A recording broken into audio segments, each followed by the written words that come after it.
जय श्रीमन्नारायण। श्रीमते रम्यजा मातृ मुनीन्द्राय महात्मने श्रीरंगवासिने भूयास्ताय लोकहितैषिणी आंडाल दिव्य तिरुवडिगले शरणं। प्रिय బంధువులారా, అందరికీ దాసోహములు. ఈరోజు మనము 25వ పాశంలో ఉన్నాం. 25వ పాశంలోకి ప్రవేశించే ముందు మనము ఒక్కసారి 24వ పాశంలో పోతి పోతి పాదాలకు మంగళము, ఆయన గుణగణాలను వర్ణిస్తూ చేసిన మంగళము చాలా అద్వితీయంగా ఉండే. ఆ మంగళ శాసనానికి స్వామివారు చాలా పులకరించిపోయాడు. అరే లేలే, ఇక ఈ పిల్లల్ని, ఈ గోపికల్ని నేను కర్ణించాల్సిందే, పరై అనే వాయిద్యం కోసం వచ్చారు కదా, సరే ఇద్దాంలే అని చెప్పేసి ఇక్కడ అనుకున్నారు. ఈ పాశంలో ఒక అమ్మ కొమ్మరుడివై ఉదయించినావు, ఆ రాత్రే మరి అమ్మ ఒడిలో చేరినావు అంటూ ఈ పాశ్రంను మనం ప్రారంభించుకుందాం. ఈ పాశ్రంలో గోపికలు శ్రీకృష్ణ వారి జన్మ రహస్యంను కీర్తించడమే ఒక ఒక ఒక వంత అయితే, కంసుని యొక్క ఆవేదనను, కంసుని భయకంపితులు చేసింది ఒక వంక అయితే, అలాగే ఆ స్వామి ఇంత తన గుణగణాలను అన్ని జ్ఞాపకం తీసుకొచ్చి వాడుతుంటే ఏం కావాలో అని చెప్తే, ఏం కావాలో అని అడిగితే, ఇక అప్పుడు ఈ ఆండాల తల్లి బృందం ఏం చెప్తుంది, అదేదో మనం ఇప్పుడు విందాం. ముందు పాశురంను భక్తితో అనుసంధానించుకుందాం. జై శ్రీమన్నారాయణ. ஒருத்தி மகனாய் பிறந்து ஓரிரவில் ஒருத்தி மகனாய் அழைத்தும் வளர தரிக்கிலானாங்கி தாங்க தீங்கு நினைந்த கருத்தை பிளம்பித்தும் கங்கன் வயிற்றில் நெருப்பென்ன நின்ற நேடு மாலே உன்னை அறுத்தித்து வந்தோம் பறை தருதியாகில் திருத்தக்க செல்வமும் சேவகம் யாம் பாடி வருத்துமும் தீருந்து மகிழ்ந்தே లోరెంబావాయ్.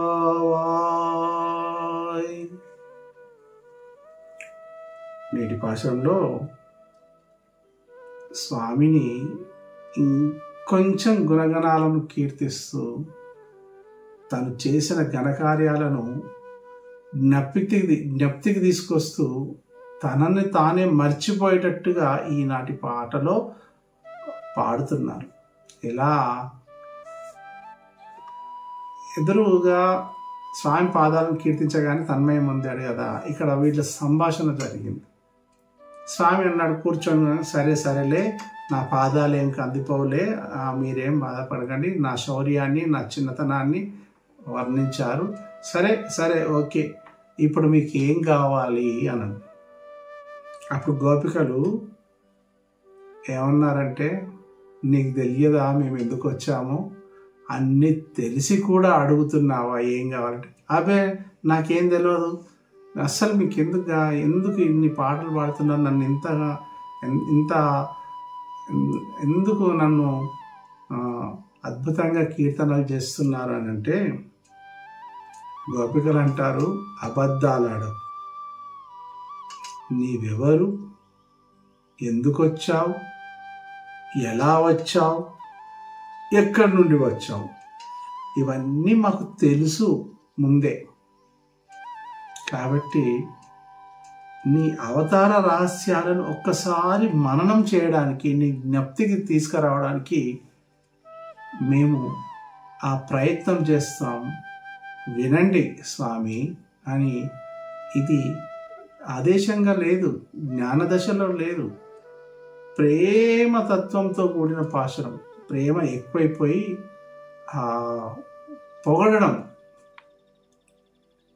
ప్రేమ ఎక్కువైనప్పుడే పొగడడం ప్రారంభిస్తారు. కాబట్టి ఇక్కడ ఆయన అట్లా కోరుకునేసరికి నీవెవరు, నువ్వు ఎక్కడి నుంచి వచ్చావు, నువ్వు పుట్టినప్పుడు నువ్వు పడ్డ కష్టాలు అవన్నిటినీ మేము ఒకసారి నీతో విన్నవించుకొని నీ చిన్నప్పటి జ్ఞాపకాలన్నిటిని మేము ఒక్కసారి గుర్తు తీసుకొచ్చుకొని నీ ముందు ఉంచాలని ప్రయత్నం చేస్తామనేసరికి శ్రీకృష్ణ వారు కూడా అభ్రపడి, అవునా నేనే అన్ని పనులు చేసింది, సరే చెప్పండిలే.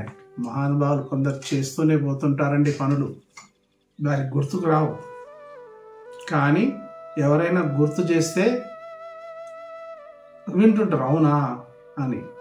కానీ ఈ మధ్య కాలంలో అంటే నేటి సమాజంలో ఇప్పుడున్న ప్రస్తుత కాలంలో చెప్పిన పనిని, చేసిన పనులను ఎదుటివారు గుర్తించక పొగడక ముందే వీళ్ళే చెప్పేసుకుంటారు.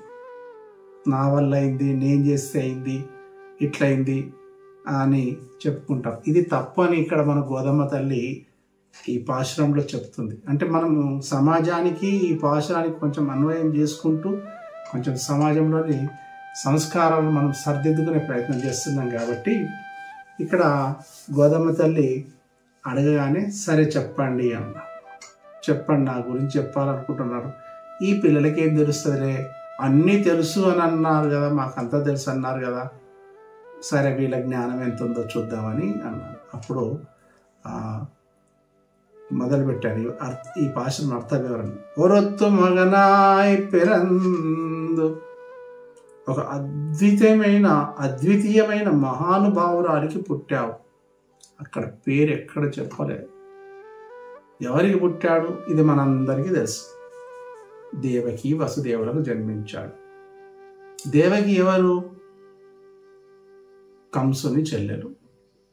కంసుడి చెల్లెలు ఎంత ప్రేమగా పెంచి పెద్ద చేసిండు, గారవంగా పెంచి పెద్ద చేసి వసుదేవునికి పెళ్లి చేసి అత్తవారిని పంపించేటప్పుడు ఆకాశవాణి పలికింది, నీ చెల్లెలి అష్టమ గర్భంలో ఉన్న పుత్రుడు చేతనే, శిశువు చేతనే నీ మరణం ఉంటుంది, సంతానం 8వ సంతానం చేత నీ మరణం అంటుంది అని చెప్పేసి ఆకాశవాణి పలికేసరికి గజగజలు ఆడిపోయాడు.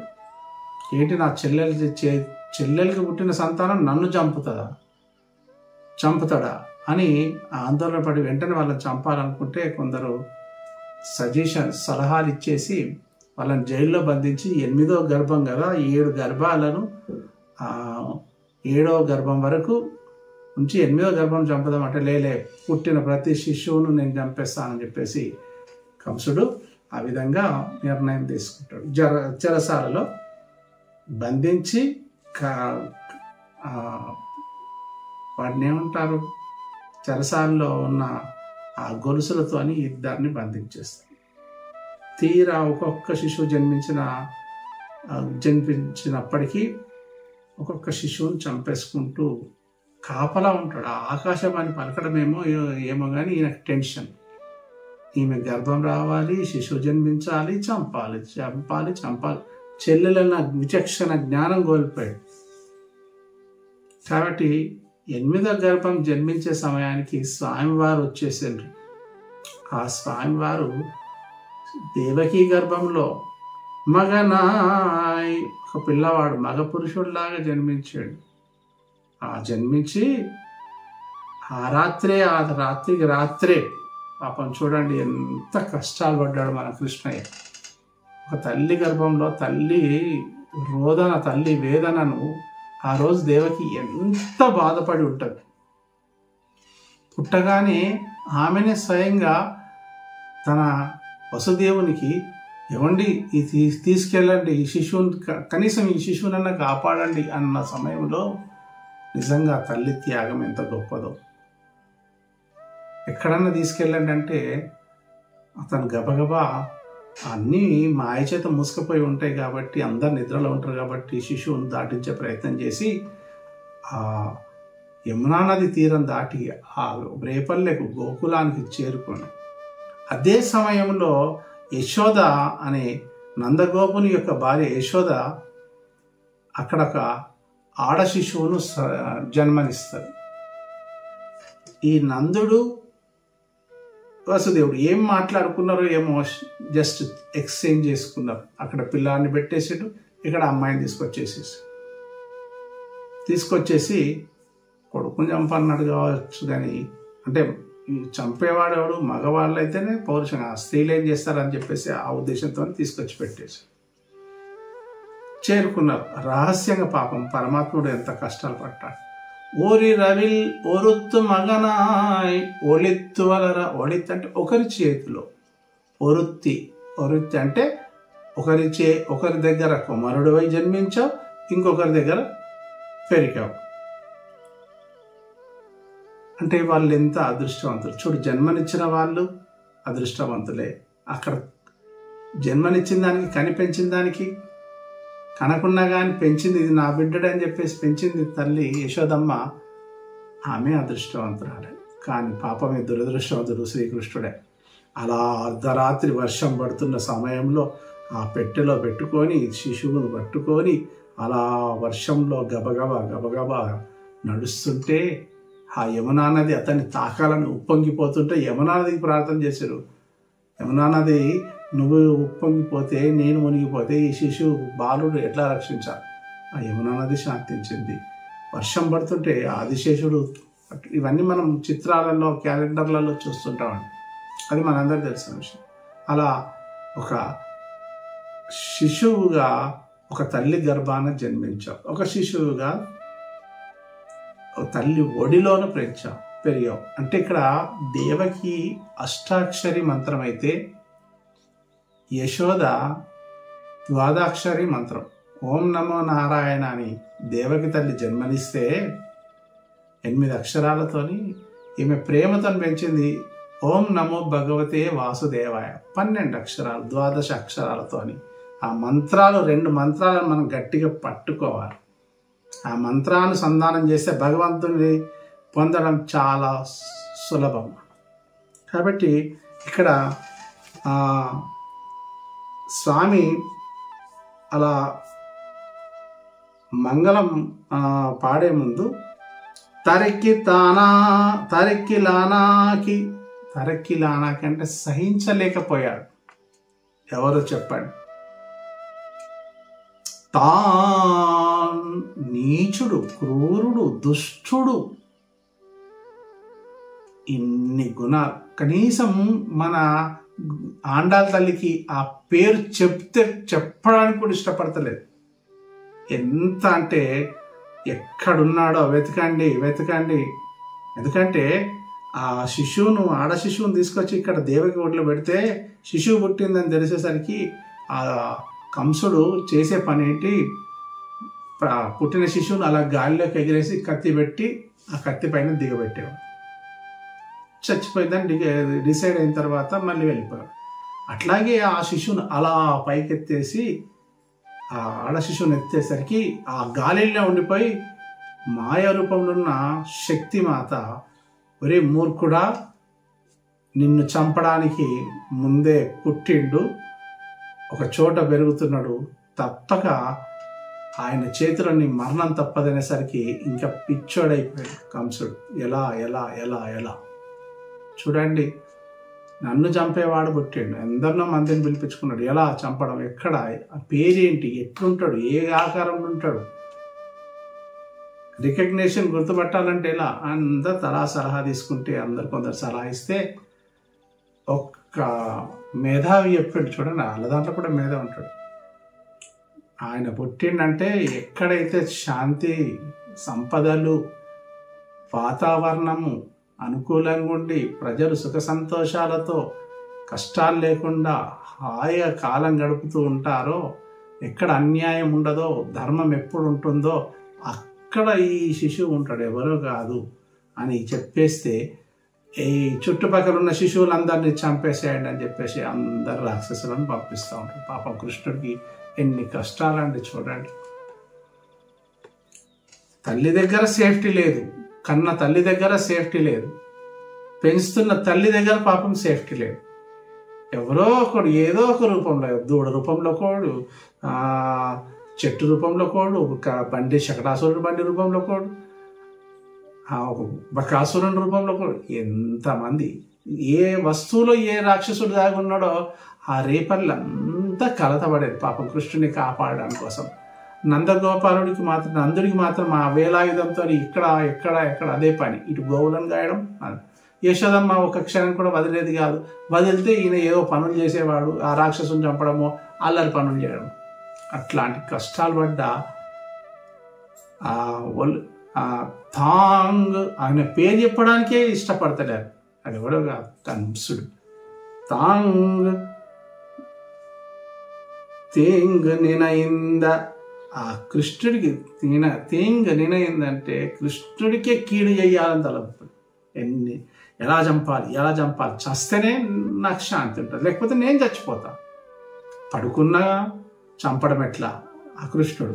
కొందరు చెప్పారు గోకులంలో రేపల్లిలో కృష్ణుడు ఉన్నాడని తెలిసాడు, ఆ శిశువు బాగా తేజస్తున్నాడు, పంపిన రాక్షసులందరూ అటే పోతున్నారు కానీ వన్ వే ట్రాఫిక్లో పోతున్నట్టు, మళ్ళీ రిటర్న్ ఎవరు వస్తలేరంటే ఆ రేపల్లినే మనం టార్గెట్ చేసుకుందామని చెప్పేసి ఆ రేపల్లి లోపల అందరిని చంపించడం ప్రారంభించాడు.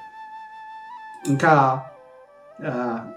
అట్లా కీడు చెయ్యాలని తలపెట్టిన వాడు కరుతై పిరవిత్తుం, అదే కీడు వీడికి జరిగింది.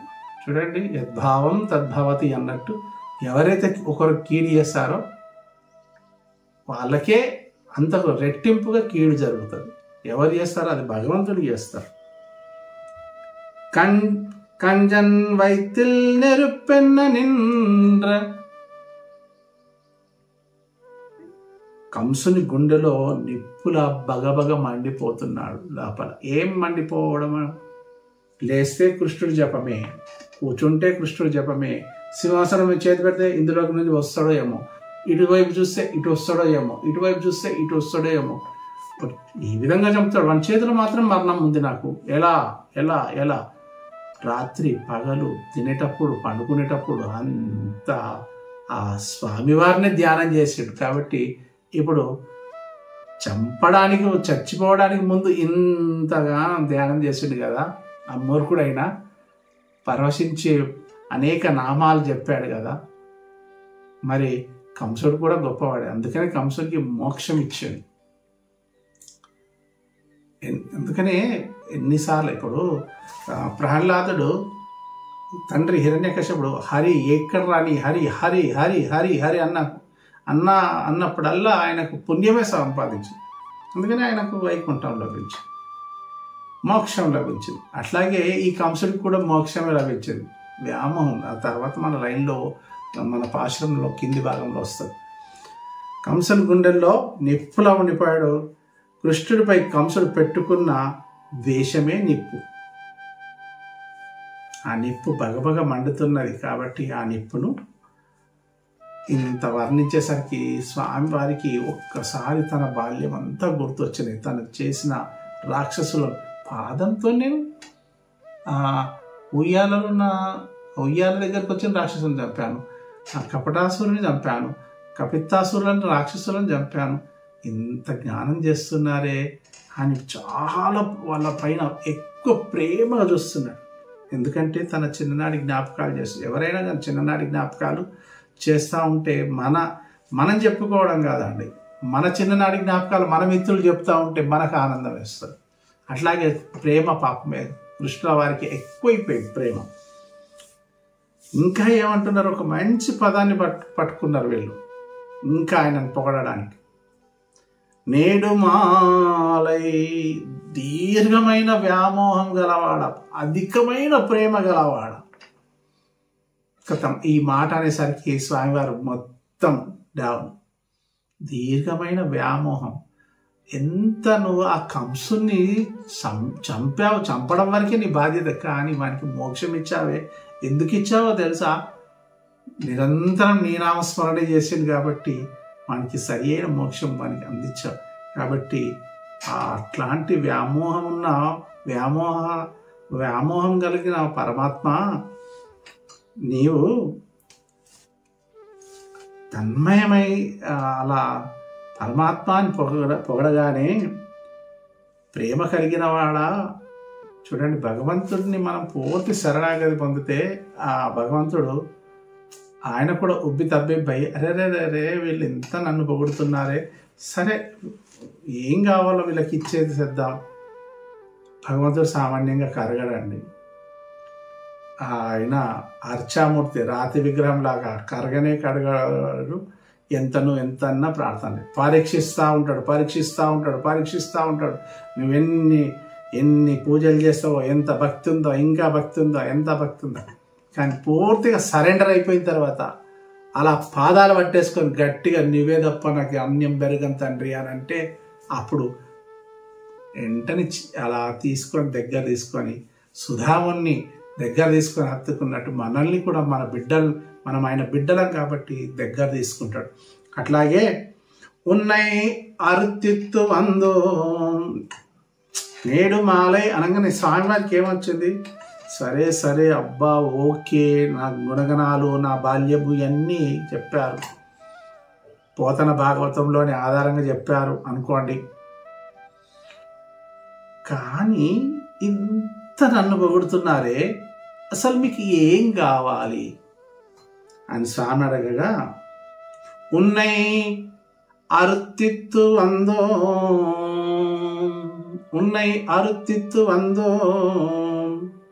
మేము నిన్ను కోరి వచ్చాం కానీ మాది మేము కోరుకొని రాలే. ఈ విషయం నీకు తెలుసు, ఇందులో నిగూఢమైన రహస్యమే. మేము వస్తాము, నిన్ను కోరి వచ్చాము, అది ఎవరు సంకల్పించారు? నన్ను కోరుకొని రండి రా అని చెప్పేసి మాలో, మా బుద్ధిలో, మా మనసులో ప్రవేశపెట్టింది నీవే. ప్రొద్దున్నే లేచి 10 అందరినీ లేపుకొని అన్ని విశేషాలు చెప్పుకుంటూ ఒక్కొక్కరిని నెరుపెన్నే నప్పిన్నే అనుకుంటూ అందరినీ వ్యంగ్య భాషణలు చేసుకుంటూ నీ మీద ఆశ పుట్టించుకుంటూ ఇక్కడ వరకు తీసుకొచ్చి నీ దర్శన భాగ్యం ఇప్పించావే, అది మా పని అనుకుంటున్నావా? అది నువ్వు సంకల్పం చేస్తేనే మేము వచ్చినాం ఇక్కడికి. మాకేముంది, మాకు నీ దర్శనం అయిపోయింది అని. ఉన్నై అరుతిత్తు వందో పరై, మా వ్రత పరికరాలు ఇస్తానని ఒకరోజు ముందు చెప్పావే, వ్రత పరికరాలు ఇస్తానని చెప్పావే. తరుదియాగిల్ పరై తరుదియాగిల్, మాకు వ్రత పరికరాలు ఇస్తామని అన్నావు కావున మేము అవి తీసుకోవడానికి వచ్చాం అనేసరికి స్వామివారు ఓహో వీళ్ళు పరై పరై పరై అని ప్రతి పాశంలో పాడుకుంటూ వస్తున్నారు కదా, ఆ పరై అంటే ఏంటి అని అడిగాడు. నీకు తెలియదా? పరై అంటే వాయిద్యం అని తెలియదా? ఏం చేసుకుంటారు అది కూడా నీకు తెలుసు. చూడండి, భక్తిగా మనము అన్నీ నీవే. ఇప్పుడు భగవంతుడి ఆలయంలోకి మనం వెళ్తాం, భగవంతుడి యొక్క శక్తి స్వరూపం ఎంత ఉంటుంది, ఏవేవో కోరికలతో అన్ని లిస్ట్ రాసుకొని నాకు ఇది కావాలా, నాకు ప్రమోషన్ కావాలి, నాకు ఉద్యోగం రావాలి, పెళ్ళి కావాలి, అన్నీ రాసుకొని పోతాం, తలుచుకొని పోతాం. తీర భగవంతుడి దర్శనంలో స్వామివారి ముందు నిలబడేసరికి అన్నీ మర్చిపోయి ఆ దండం పెట్టుకునేసరికి అక్కడ ఉన్న వాళ్ళు నెట్టేస్తారు, పద ఇంకేముంది బయటకు, అబ్బా నేను అది మర్చిపోయినా, అయ్యో ఇది చెప్పలేకపోయినా, ఈ కోరుకోలేకపోయినా, ఇన్ని రోజులు దీక్ష పడతానని, ఇన్ని రోజులు ఒక పొద్దు ఉంటానని. భగవంతుడి యొక్క శక్తి, అందుకని ఆయనకు అన్నీ తెలుసు. నువ్వు ఆయన రప్పించుకోవాలన్నప్పుడే మనం వెళ్తాం, ఆయన సంకల్పం ఉంటేనే మనం ముందుకు అడిగేస్తాం. అందుకనే ఆయన భగవంతుడు. మనకు జన్మనిచ్చింది, ఈ భూమి మీదకి జన్మనిచ్చింది, పంపించింది ఎవరు? స్వామివారి భగవంతుడే కదా. పోయి పుణ్యకార్యాలు చేసుకొని 10 మందికి భక్తిని పంచు అని చెప్పింది స్వామివారే కదా. పొరపాటున ఆ మాయలో పడకు అని చెప్పేశారు. కాబట్టి మనం ఈ మాయలో ఉన్నాం. కొంచెం బయటకెళ్ళి దేవాలయం నుండి లేదా మన ఇంట్లో ఉన్న గృహంలో ఉన్న నిర్మించుకున్న ఆలయంలో మన ఇంటి పూజా మందిరంలో ఉన్నంతసేపే భక్తి తన్మయత్వం, కాస్త బయటకు వచ్చిన తర్వాత అన్నీ మర్చిపోతాం. ఇది మరవకూడదని ఈ పాశ్రంలో చెప్తున్నారు. ఇంట్లో ఉన్నా, బయట ఉన్నా, వాకిట్లో ఉన్నా, ఎక్కడున్నా, మిత్రులతో మాట్లాడుతున్నా ఆ చింతనే చేయాలి. రోషం వచ్చిన, కోపం వచ్చిన, ఇదంతా భగవంతుని కృపనే. ఈరోజు అన్నం ఆయన ప్రసాదించింది, ఈరోజు ఒక పైన కోపం వచ్చింది, ఇది ఆయన ప్రసాదించింది. మళ్ళీ శాంతించడం ఇది ఆయనదే. ఇట్లా తరుదియాగిల్ అని స్వామి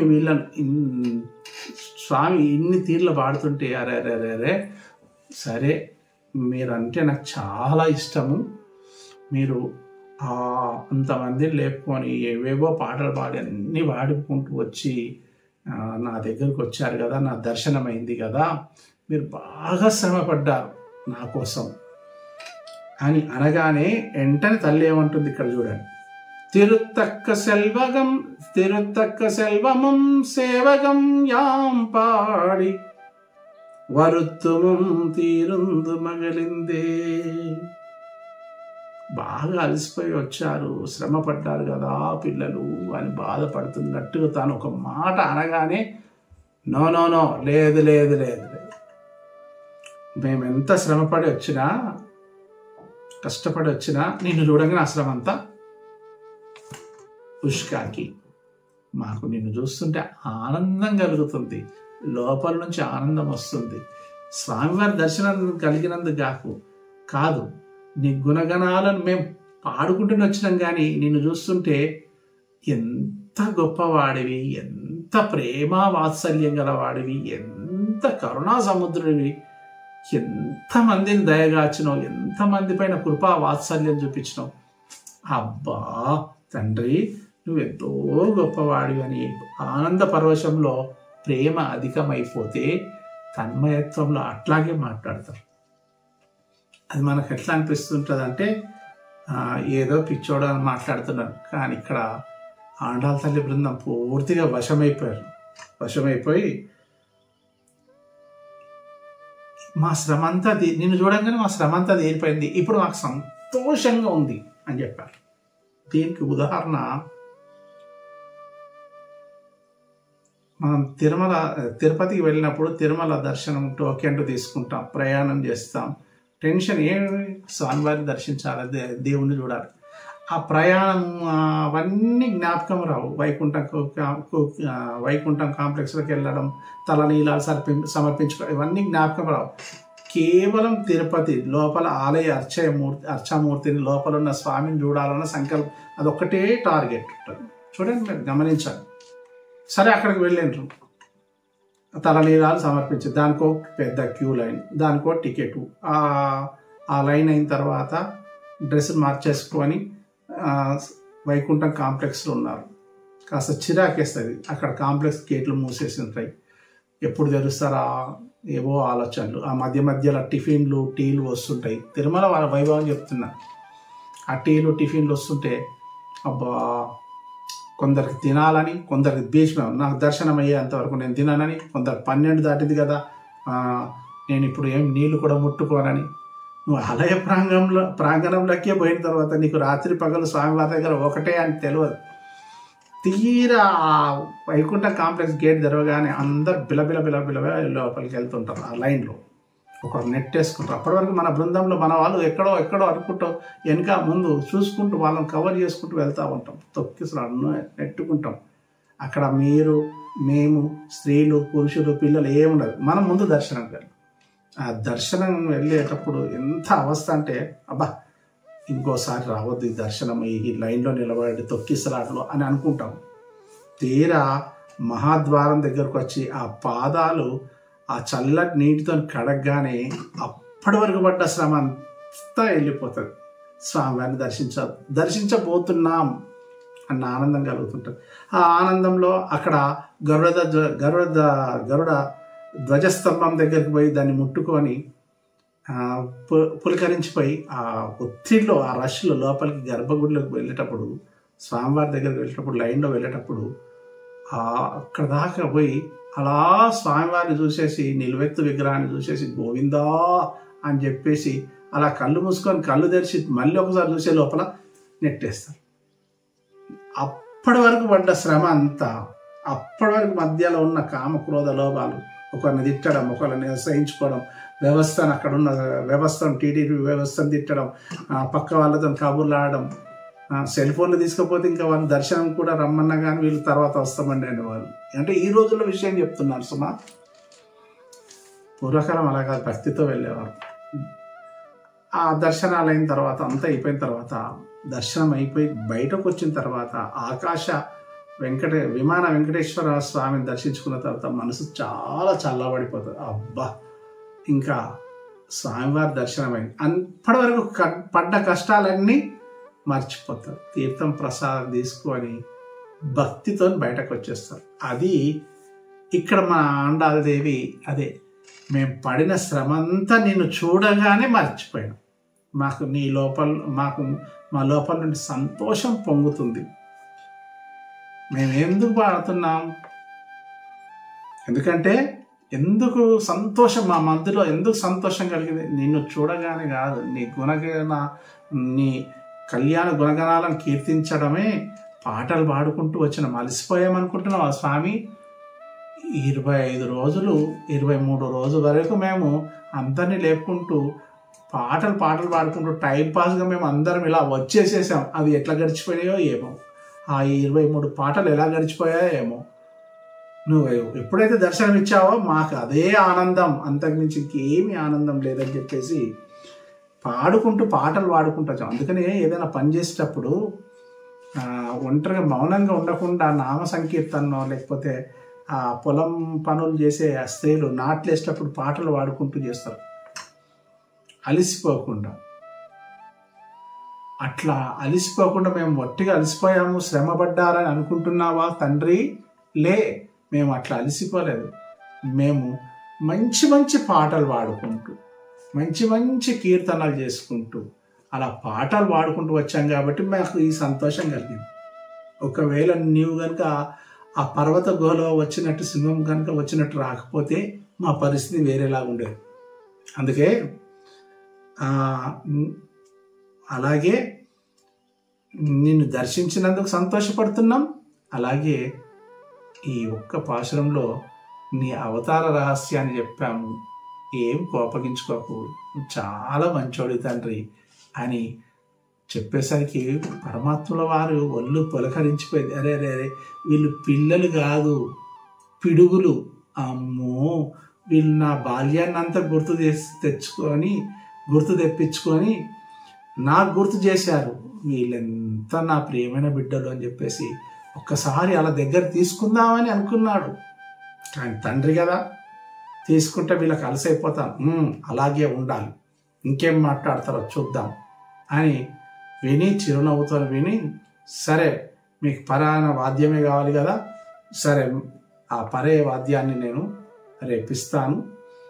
రేపటి పాశంలో పరే అనే వాద్యాన్ని ఎలా ఇవ్వబోతున్నాడో మనము స్వామివారిని ఇచ్చే పరే వాద్యం కోసము మనము వేచి ఉందాం. పరే అంటే ఇంకేం లేదండి, మోక్షము, పురుషార్థం. మనకు ఈ పరమలోకము, పతిత పావన నామంను స్మరించుకుంటూ పరమాత్మను చేరుకోవడమే పరై. కాబట్టి బంధువులారా, ఈ పాశురాన్ని మనము చాలా చక్కగా ఒరుత్తు మగనాయ్ పిరందు ఓరి రవిల్ అనుకుంటూ నిరంతరం పాడుకోండి. స్వామివారి కళ్యాణ గుణగణాలు పాడుతూ ఉంటే, కనీసం మననం చేసుకుంటే, గుర్తు చేసుకుంటే అమ్మవారి అనుగ్రహం, తిరుప్పావై పాటలు పాడి ఆ తల్లి అనుగ్రహం మనకు తప్పక లభిస్తుంది. అందరూ బాగుండాలని కోరుకుంటూ ఆ స్వామివారిని రేపటి రోజు ఎలా నిలువు దోపిడీ చేస్తారో స్వామివారిని ఆ ఆశ్రమంలో మనం తెలుసుకుందాం. అప్పటి వరకు చూస్తూనే ఉండండి. జై శ్రీమన్నారాయణ, జై శ్రీమన్నారాయణ.